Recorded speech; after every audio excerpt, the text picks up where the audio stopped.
কারো আমল নামায় যদি শিরকের পাপ না থেকে অন্য যে কোনো পাপ থাকে, আল্লাহ তার নবীকে ওয়াদা করেছেন সেই পাপ মাফ করে দিবেন। ইবাদত বন্দেগীর ক্ষেত্রে যদি আল্লাহর সন্তুষ্টি ছাড়া অন্য কারো সন্তুষ্টি উদ্দেশ্য থাকে, শিরক হয়ে যাবে। বুঝতে পারছি কি? আচ্ছা, যেমন নজর মানত করতে হয় কার জন্যে? আল্লাহর জন্য। আপনি যদি অন্য কাউকে সন্তুষ্ট করার জন্য নজর মানত করেন, কি হবে? শিরক হবে। আল্লাহ রাব্বুল আলামিন তার কাছে দোয়া করতে বলেছেন। এখন আপনি যদি অন্য কারো কাছে দোয়া করা শুরু করেন, চাওয়া শুরু করেন, কি হবে? আল্লাহ পাক আল্লাহর জন্য কুরবানি করতে বলেছেন। কিছু মানুষ জিনদের জন্য কুরবানি করে এখনও সমাজের মধ্যে, জিনকে বশ করার জন্য, তাবে করার জন্য এবং জিন কেন্দ্রিক জাদুবিদ্যার চর্চা করার জন্য মানুষ জিনদের সামনে কুরবানি করে এখনও। পার্বত্য অঞ্চলগুলো ঘুরলে আপনারা দেখতে পাবেন। এবং মানুষ জাদুবিদ্যার চর্চাও করে। কেউ যদি কুফরি, তন্ত্রমন্ত্র, এইসব জাদুবিদ্যার চর্চা করে, শিরক হয়ে যাবে।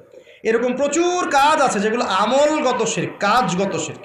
একটা গেল চিন্তাগত শিরক, একটা গেল কি কাজগত, আমলগত শিরক। আরেকটা হতে পারে কথায়, লিসান বা জবানে, আল কওল ফিল কওল, কথা, জবান, এগুলোর মধ্যে শিরক হতে পারে। যেমন এই যে যদি আপনাকে জিজ্ঞাসা করি, ভাই কেমন আছেন, তো বললো যে আপনার দোয়ায় ভালো আছে, আপনার দোয়ায় ভালো আছে। যদি বলতেই হয়, বলতে হবে আলহামদুলিল্লাহ, আপনার দোয়ায় ভালো আছে। আলহামদুলিল্লাহ, আল্লাহর সন্তুষ্টি, আল্লাহর ইচ্ছা, অতঃপর আপনার দোয়ায় ভালো আছে। জিজ্ঞাসা করছি আপনার মা কেমন আছে, যদি কেউ বলে মা খুব অসুস্থ ছিল, ভাগ্যিস একজন ভালো ডাক্তার পেয়েছিলাম, না হলে মাকে বাঁচানো যেত না, কথা বলার সাথে সাথেই শিরক হয়ে গেছে। বুঝতে পারছেন না মনে হয়?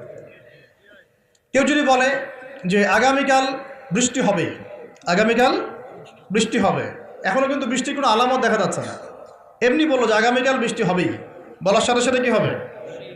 যদি এভাবে বলে যে আকাশে মেঘ দেখা যাচ্ছে, ইনশাআল্লাহ আগামীকাল বৃষ্টি হতে পারে, তাহলে শিরক হবে না, তাহলে শিরক হবে না।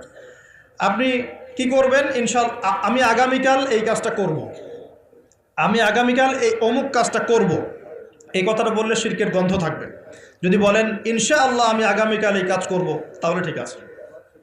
এরকম অনেক। নাম কি? বলছে আমার নাম শাহিন শাহ। নাম কি? শাহিন শাহ, আমার রাজাদের রাজা, রাজাদের রাজা। কে রাজাদের রাজা? নামগত শিরক হয়ে গেছে। অনেক সময় আমরা নাম নিয়ে অনেক মশকরা করি না, বলি যে কি মফিজ, হ্যাঁ, তারপরে অনেক বিভিন্ন নাম বলি, খালেক, এই খালেক, এই মফিজ, এইভাবে নাম ধরে ডাকা যাবে না। আপনি সম্মানের সাথে বলতে হবে আব্দুল খালেক। কি বলতে হবে? আব্দুল খালেক। খালেক ও কি সৃষ্টিকর্তা নাকি সৃষ্টিকর্তার বান্দা? কোনটা? এরকম কথায় আমরা প্রচুর শিরক করি। অনেকে তো পলিটিক্যালি বলেন জনগণই সমস্ত ক্ষমতার উৎস, তাই না? এই শব্দ শোনা নাই মনে হয়? জনগণ সমস্ত ক্ষমতার উৎস। আল্লাহ পাক সূরা মুলকে কি বলছেন? তাবারাকাল্লাযী বিয়াদিহিল মুলক। তাবারাকাল্লাযী, বরকতময় সেই সত্তা যার হাতে সমস্ত ক্ষমতা। কুলিল্লাহুম্মা মালিকাল মুলক। মুলকের মালিক কে? রাজত্বের মালিক কে? রাজত্বের মালিক জনগণ না আল্লাহ? যদি আল্লাহ রাব্বুল আলামিনের বিধিবিধানগুলোকে, আল্লাহ পাকের বিধিবিধানগুলোকে কেউ মনে করে যে না এই বিধিবিধানগুলো এখন চলে না, আগে চলতো, এটা বলার সাথে সাথে শিরক হয়ে গেছে। বুঝতে পারছেন না? আল্লাহ পাকের বিধিবিধানগুলো এখন চলে না, আগে চলতো, ওই যুগে চলতো, এই যুগে চলে না, বলার সাথে সাথে শিরক হয়ে গেছে। কেউ যদি এই যে ইসলাম নিয়ে ঠাট্টা মশকরা করে, এই এরা তো মৌলবাদী, এই এরা তো ধর্মান্ধ লোকজন, এই যে টিটকারি মশকারি, এই টিটকারি মশকরা করার সাথে সাথেই শিরক হয়ে গেছে। আল্লাহ পাক সূরা তওবায় বলেছেন এটা কুফরিও হয়েছে, শিরকের সাথে সাথে কুফরিও হয়েছে। এরকম অনেক ব্যাপার আছে।